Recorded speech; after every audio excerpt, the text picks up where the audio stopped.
Hey, homeowners, this is Raina, And this is Sean. and welcome to Solutions University. And today we're going to be talking about insulation myths. So, insulation, some crawl spaces are insulated and some are not. And so, what we want to talk about today is that insulation, R19 insulation like this, was actually made to go into a closed cavity. So, upstairs in your home, you actually have drywall and you have a stud and you have the insulation inside, and that insulation is very effective that way.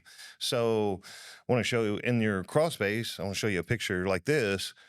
It's in the joist under your crawl space. It does very, very little. One reason is because the cold air comes in through the vent that's under in the crawl space, and they're going to squash this thing with what we call a coat hanger. And when they do, you start losing R value. You also lose R value when insulation gets damp. Yes, no, for sure. And we know that mold absolutely loves paper facing insulation, doesn't it, Sean? Yeah, the only thing that paper loves more than wood You mean the mold loves more than wood? is paper. So this is a shot of, you can see it's, sometimes we get in a crawl space and we'll see that the paper is down instead of up, and it's just a magnet for mold, and it'll grow very, very quickly on paper. And then any moisture that's trapped between the lumber and the paper, you can see there's a nightmare going on here. So very, very bad. Yeah. So foil face insulation or plastic face insulation? So there's multiple types of insulation in the marketplace. And so plastic based insulation will sometimes get moist as well, and it'll start pulling down. So it kind of looks like insulation with a diaper on it, so to speak. Might be red, might be white. But when it pulls down, then it lets the air get in there, then it's not being very effective as well. So, of course, we're big candidates of, I want to go back to the foil thing. I've got into crawl spaces before, and they've had foil attached to the bottom of their joist, and they can create an absolute nightmare similar to these pictures here. But, want to show you, this is paper face insulation, but what you're looking at here is the fact that it's getting wet and it's pulling down. You start seeing the mold and mildew show up. See all the pieces in the bottom of the crawl space?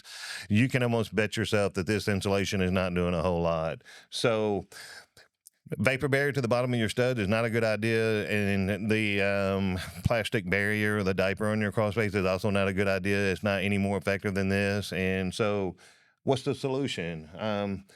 The solution is something similar to this. This is what we use in the field, and we call this our silver board insulation. And what this is a 2-inch graphite foam. Put my hands on here for just a second. I can feel the heat coming off on this radiant barrier. So when you have an encapsulation and you have a air machine in the crawl space and it's creating a little bit of heat, it actually holds that heat into the crawl space. So the principle here is that we want to insulate at the air boundary.